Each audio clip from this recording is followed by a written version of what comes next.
Vola anguela o veteranu, ako itabua. Ako do talitay na nabarong na Bula FM, nambando na sir. Bula, alang gono ilutoka do talita ka ng Bula FM berarti ni nambando na sir. Ni Bula binaka, nanregen go sa Bula FM nga. Na kasi. Nalang go sa mundo atibyo ng Bula FM nambando na sir nusur. Ni Bula binaka, nalang go Jerry, yang melambasa. Do barong na Bula FM. Bula FM, number 2 and seri. In the news tonight, fire leaves 15 homeless. Government works to bridge digital divide. And border security agents discuss emerging threats. From the studios of FBC Suva, Jackie Spade. 15 people are homeless after a fire destroyed 2 homes in Kavika Place, Naulu, Nakasi this afternoon. The fire is believed to have started from a 2-flat house, which quickly spread to a nearby double-story house. Kritika Kumar was at the scene and reports a dozen firefighters responded to control the blaze. The fire started from this flat, and there were 5 people inside the house at that time. After Auntie shouted my wife's name, we came and saw that the fire had started. It started from the electrical wire that was inside my house. Edwin Sen says he is fortunate that his family were able to come out of the house unharmed. The fire spread very quickly. I was worried for my kids and children, but I am very fortunate that all my family members successfully came out and were unharmed. The neighbors were quick to help in whatever way possible to put out the fire. I saw the neighbors running with hose and buckets. I saw them trying to help the house, but the fire was too worse. We couldn't have saved it without the help of the fire brigade. The second house that was partially destroyed was occupied by a family of 6. The National Fire Authority will begin an investigation to ascertain the cause of fire soon. Kritika Kumar, FBC News. Meanwhile, an automotive spare part shop in Manothanau was also destroyed in an early morning fire. The National Fire Authority confirms firefighters arrived at the Bar Motor Parts outlet around 5:30 a.m. to find the premises completely engulfed in flames. Firefighters managed to prevent the blaze from spreading to nearby buildings in the industrial area. Police and the NFA are investigating. 2 trucks arrived, come and control the fire, one from Balelevu and the first machine that arrived from Nosur. And we were able to control the fire within that building that caught fire, that's within Bar Motor Parts. And it didn't spread to the adjacent building, which is Commercial Trucks Limited. And the back, a newly built building at the back, which was used for joinery. Prime Minister Vorenge Bainimarama has stated that Fiji is in the throes of momentous change. Bainimarama says the government will bridge the digital divide separating our people from the full benefits of a modern and technologically advanced economy. Ali Kimbia with the story. Launching the new overseas e-passport kit in London over the weekend, Bainimarama said Fiji is progressing towards a better tomorrow. Throughout the late 90s and early 2000s, while many countries like the UK were speeding ahead on the back of these advancements, Fiji remained stuck in the past with no strategic vision in place to guide our nation forward. But we are changing that narrative, harnessing new technology along with our record economic growth to fuel a digital evolution of Fijian society. Bainimarama says it's vital that Fiji moves forward with the new digital era.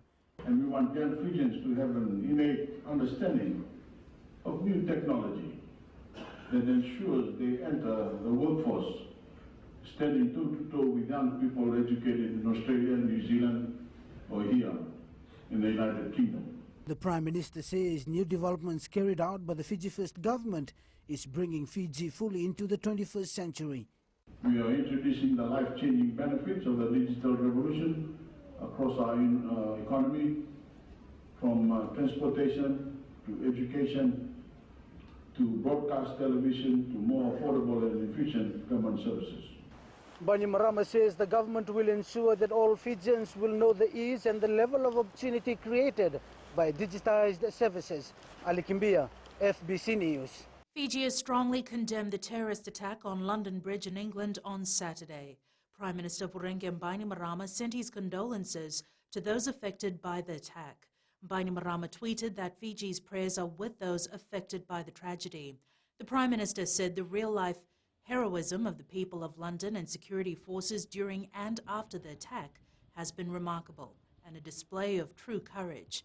Over the weekend, London police shot dead 28-year-old Usman Khan, who fatally stabbed a man and a woman. 2 other women and another man were injured and taken to hospital.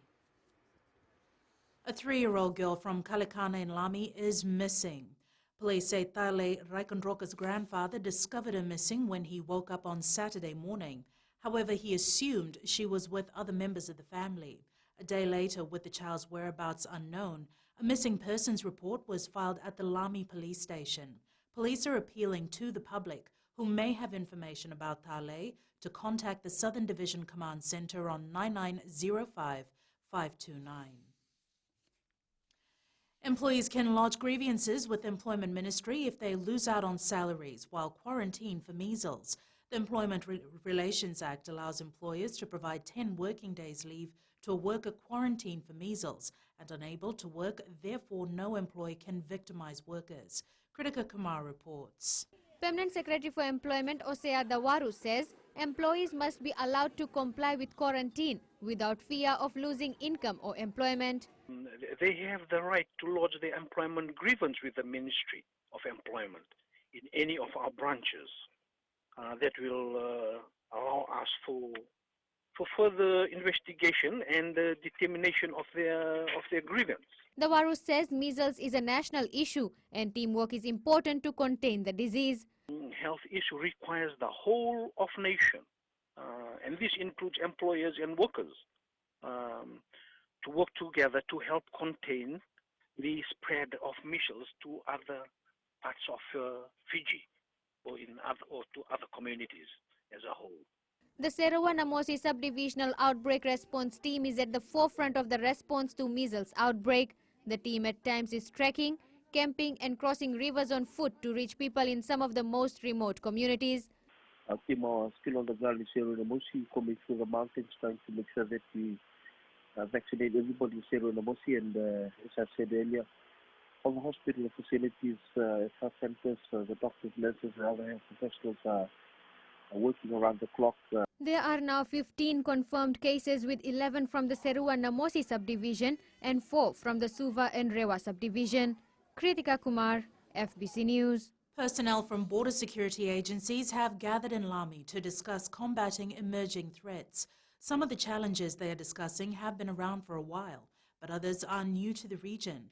Apanisa Wangarandovo reports. The Deputy Director of the Australian Pacific Security College, Robert Stiles, the facilitator of the workshop, says the discussions on cooperations are crucial to effective policing. In my mind, learning to collaborate is the most important challenge that we've got to tackle. I mean, I'm seeing that actually everywhere, across the Pacific as well as elsewhere in the world. And so, in short, if I was to name a desired outcome, it would be increased levels of collaboration and the preservation of what is best practice and the reinforcement of that.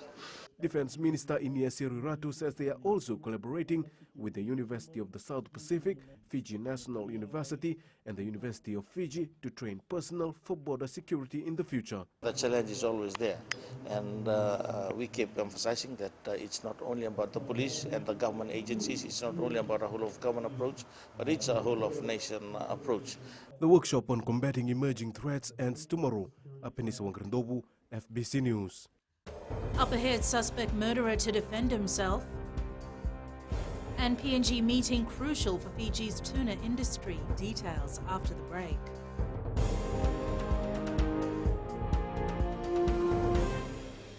Hi, Bula. I'm Selai from Nandi. I love Gold FM, only the classic hits. Hi, my name is Sotiama here in Ba. We love listening to Gold FM, only the classic hits. Bula, I'm Miri. I'm from Lotoka and I love Gold FM because they play all my classic hits. Hi, my name is Fiona from Tavua and I love listening to Gold FM, only the classic hits. Hi, I'm Ini from Rakiraki. I love Gold FM, only the classic hits. Gold FM, only the classic hits. Legal Aid Commission has refused to represent accused murderer, 39-year-old Congo national Kiala Henry Lusaka. He appeared in the High Court today in relation to the death of his 44-year-old wife in July. Pranita Prakash with the details. In an earlier court sitting, Lusaka's legal aid lawyer made an application to withdraw his counsel. However, the High Court had ordered the Commission to relook at the decision. When the matter was called again this morning, the High Court allowed Legal Aid Commission's application to withdraw his counsel.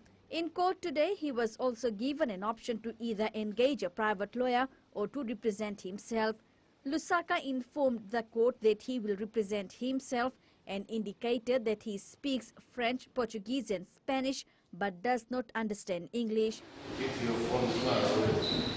The matter was adjourned to January 31st to allow prosecutors to explore the option of translating disclosures into French, failing which the court will try to secure free private counsel for Lusaka. The Congolese national is alleged to have murdered his wife Jennifer Downs, a logistic officer for the UN World Food Programme, in July this year. Pranita Prakash, FBC News. A 32-year-old man who allegedly killed New Zealand national Ashkan Farsani is facing an additional charge of unlawful possession of illicit drugs. The state filed amended charges in the High Court this morning. Raiwalui is alleged to have murdered Farsani on May 8th this year. It's also alleged that on the day he had 100.3 grams of cocaine in his possession. Farsani was a businessman from Auckland who was involved in taro export. Raiwalui denied both charges in court today. The matter has been adjourned to February 14th next year.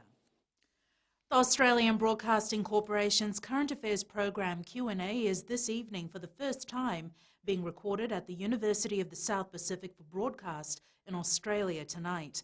Q&A's host Tony Jones says the idea to come to Fiji started with a tense negotiation with Australia at the Pacific Leaders Forum meeting in Tuvalu in August. Jones says what better way to bring the issues of the Pacific, particularly climate change, into the homes of Australians by broadcasting from a Pacific Island country. So it's a chance for us, for our audience, quite a large audience, back home in Australia, to actually see these issues debated up close and personal with an Australian minister in the middle of it, answering the tough questions. So I think it's a very good opportunity, both for the people of the region and for the people back home, to actually get a real sense of what the concerns are in the South Pacific. Securing a deal to fish for skipjack tuna in the North Pacific is an agreement Fiji hopes to secure at the Tuna Commission meeting this week in Papua New Guinea. Fisheries Minister Semi Koroilavisau says other than the need to ensure tuna supply to Fiji is reinstated, finalising the agreements will also hinge on economic viability, with fishing licence fees per day as high as $54,000. Maggie Boyle reports. Fisheries Minister Semi Koroilavisau will be hoping the phrase "love thy neighbour" comes to fruition at the negotiating table. We would like them to give us a special privilege or special consideration because of our other bilateral partnerships that we've had in the past. Being in the close proximity of the South Pacific, we help each other. So that is basically where we are trying to hinge our negotiations. Under the parties to Nauru agreement, fishing fees currently range from a minimum of $8,000 up to $24,000 a day. All we're asking is to try and stay at $8,000 to just allow these fishing vessels coming from the high seas, going to the AZ for a few days, top up, and bring their catch back to Fiji. To sustain the lifeline of Levukas Township in the country's only cannery, a no-deal results in PNG would be unacceptable. We will need to get bilateral agreement from those countries to allow fish to be caught in that area. The annual Tuna Commission meeting starts Thursday in Port Moresby. Maggie Boyle, FBC News. The input from youths is important to form the national youth policy, says Minister responsible Parvin Kumar. As consultations on the policy continue in the Western Division, Kumar stressed that the ministry wants to hear views from as many youths as possible, so their needs now and in the future are met. Felipe Naikaso has more. These consultations are done to take on board views from those concerned. Some of you may have different needs, depending on your age. Some of you may not have completed their schooling and will have a different needs from those who have not completed their university studies. Youths from as far as Ra took part in today's consultation as they submitted their views through presentations. Some of the health issues facing young people that came out quite strongly, so the rise in non-communicable diseases, sexual health issues and so on, and the need to ensure that the skills that they develop are ready for the sort of the modern marketplace and so on. There were quite a few issues.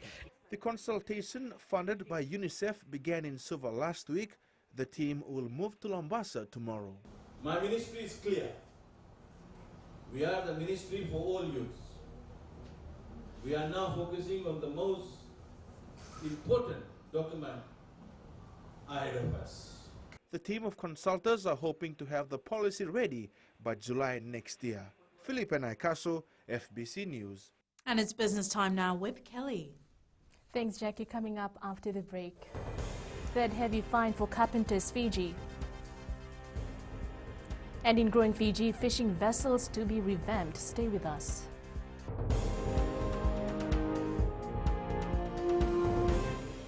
Hi, I'm Shamiza. And I'm Salma. We're from Nandi and we love Mirchi FM because it's hot. My name is Rajnita Lata and I'm from Vatulaloba. और हम सब मिर्ची FM सुनता है because it's hot. Hi, my name is Vinita. I'm from Lambasa. I love listening to Mirchi FM. It's number one. हमारा नाम सागर रेड्डी है. हम लोग स्कूल में, हम लोग घर में और कहीं भी रहता हम लोग कल मिर्ची FM सुनता. Gold Town तावा में मिर्ची FM दागो मामा. Mirchi FM. It's hot.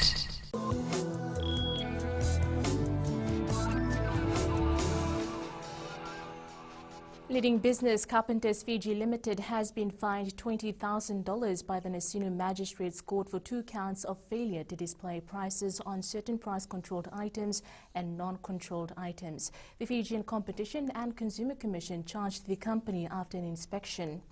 Acting Chief Executive Senika Vikachuta says the Commission had sent 2 officers to Max Value Supermarket at the Nival Road in Vale Levu in March for routine inspection. Officers found breaches of the FCCC 2010 Act.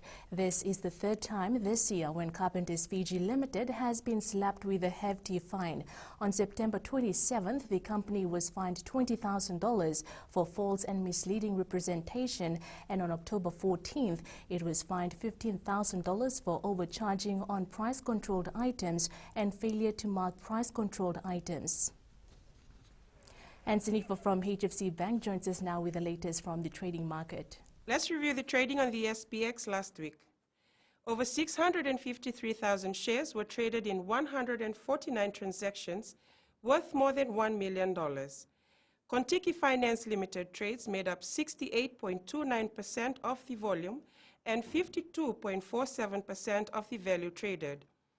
ATH shares rose 21 cents, ending the week at $3.20. Communications Fiji shares were up by 42 cents to close at $6.22. Fiji Care Insurance increased by 10 cents to close at $2.45. Fiji Television Limited shares rose 50 cents to close at $5.50. Contiki Finance fell by 1 cent, closing at $1.19. Paradise Beverages shares rose 4 cents to close at $15. Port General Marina shares fell by 1 cent and closed at $2.24.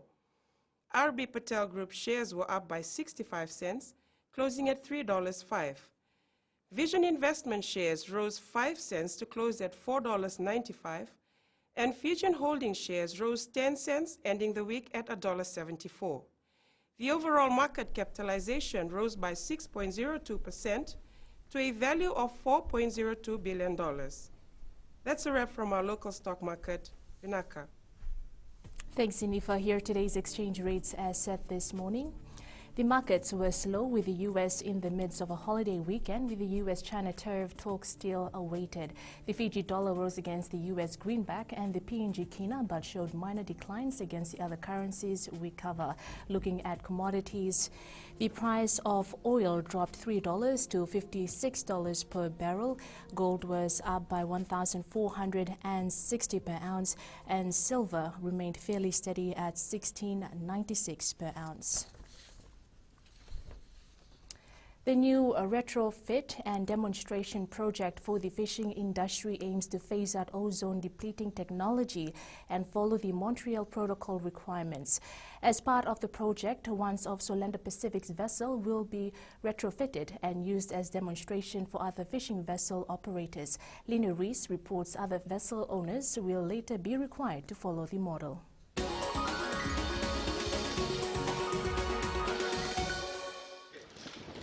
Environment Minister Dr. Mahendra Reddy says the objective of the program is to identify medium to low global warming product substitutes to hydrochlorofluorocarbon 22 in fishing vessels. This launch of the program today will also assist us to advise the industry on suitable technologies that they can use.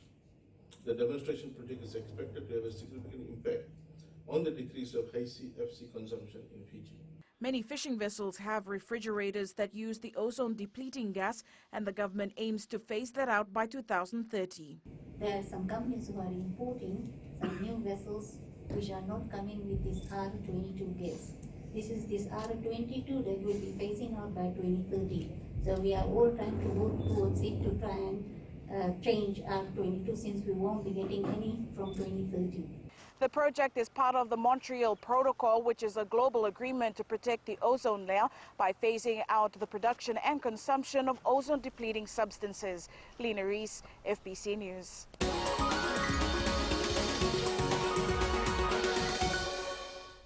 That's it from Business Tonight. Jamie Jonesy now with the latest in sports. Thanks, Kelly, and good evening. Coming up, the latest ahead of the Dubai Sevens. More boxing promotions planned for next year. This and more after the break.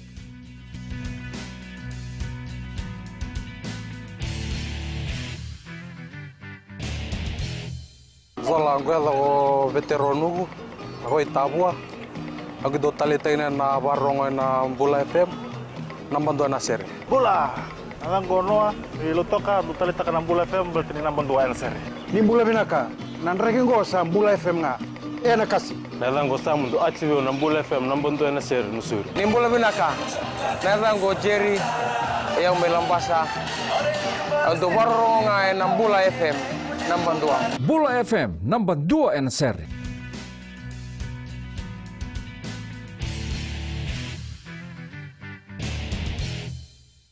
The Fiji Sevens side is starting to ease up on the heavy lifting with 4 days remaining before the Dubai Sevens kicks off.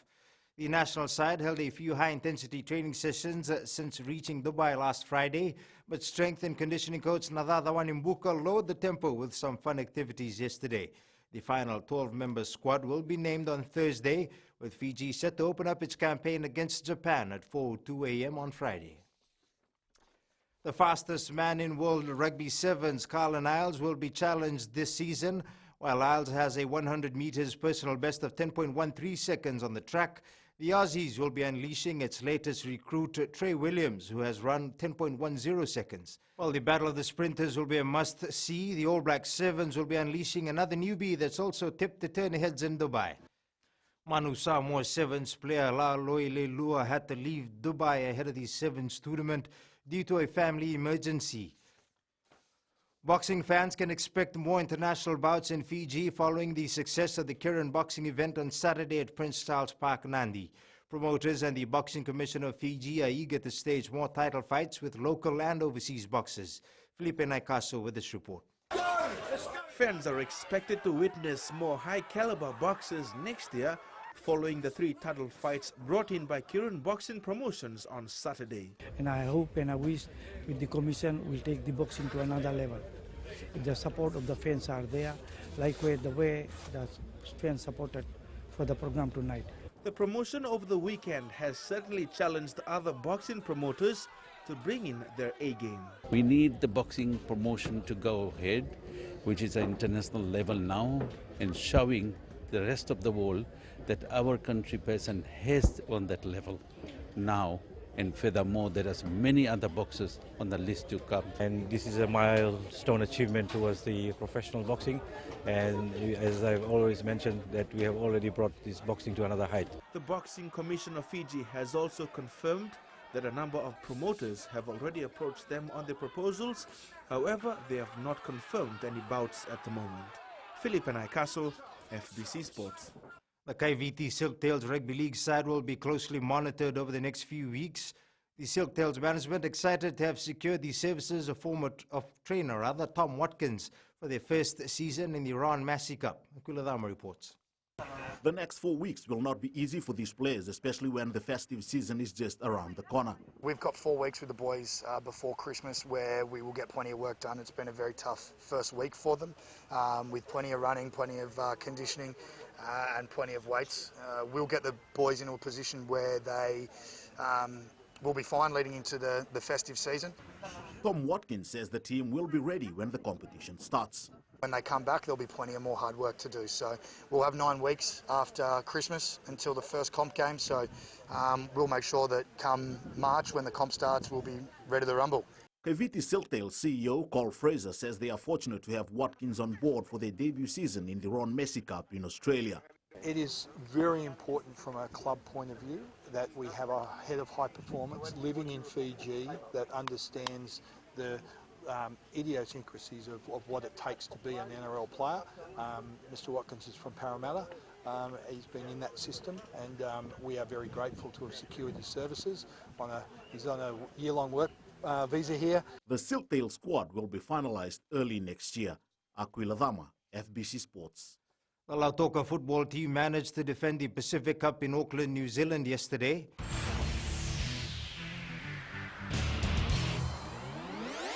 Today's Player of the Day, a slick team effort by Wales Rugby Union that gave hooker Ken Owens a try in their 43-33 win over the Barbarians yesterday.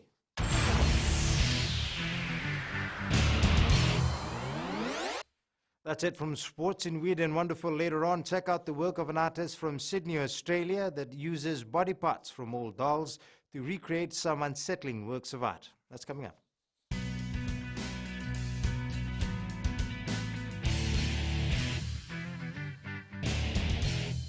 हमारा नाम उमेश कुमार, हम रहता है लेबू और radio Fiji में हरदम सुनता है, बहुत पुराना गाना लगे और बहुत रोचक सुनता है, बहुत अच्छा लगे हमको। उमेश चंद्रा और कांता चंद्रा हमारा वाइफ है।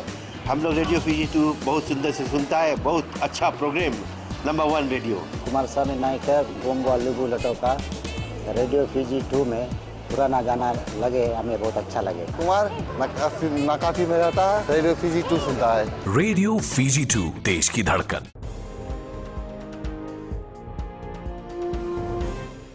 In new media tonight, Motorola is bringing back its iconic 2004 classic, the Moto Razr. And this time, its retro flip is hiding a 6.2-inch foldable screen. Angie joins us now with the latest in weather.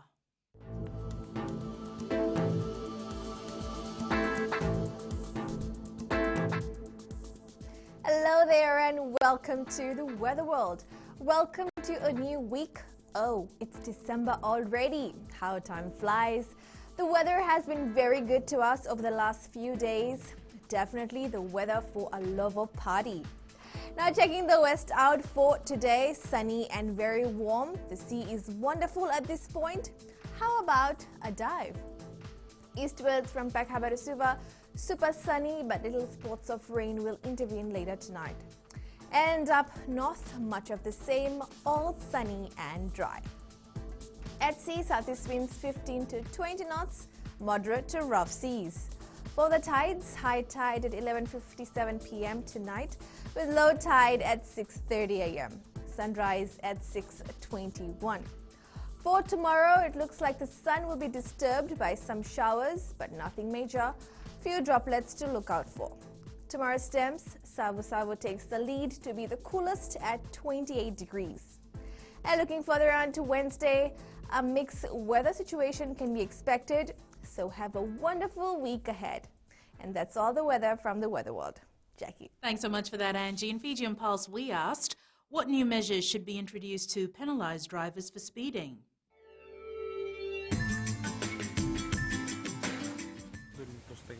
The fine should be increased because we have a lot of reckless drivers. My suggestion is, like there are some of the drivers, they're using the mobile phone, so they should not use mobile phone and they should follow the rule. Probably heavy penalties or even imprisonment for that matter, because It's claiming people's lives. Increased fines will ensure drivers are careful on the road. Due to overspeeding, there should be more rules and provision for young drivers. In the world of the weird and the wonderful, a contemporary artist from Sydney, Australia dissects and reconstructs figures and faces.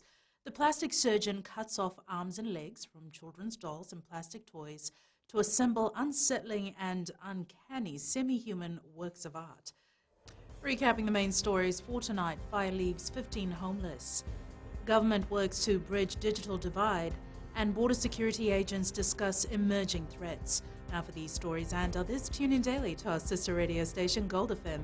Our poll question last week we had asked, do you think the colour coding of taxi number plates will stop illegal operations? 75% said yes. Now this week we're asking, should Fijians have visa-free access to more countries? Visit our FBC website to answer. And our shot of the day, the beautiful hills of the province of Nalawara, sent in by Junior Cholame. And you can send us newsworthy pictures and videos on email fbcnews@fbc.com.fj, via Facebook page FBC News, our Twitter page at FBC_news, or hashtag FBC News. That was the FBC News for tonight. From the team and I, stay safe. Good night.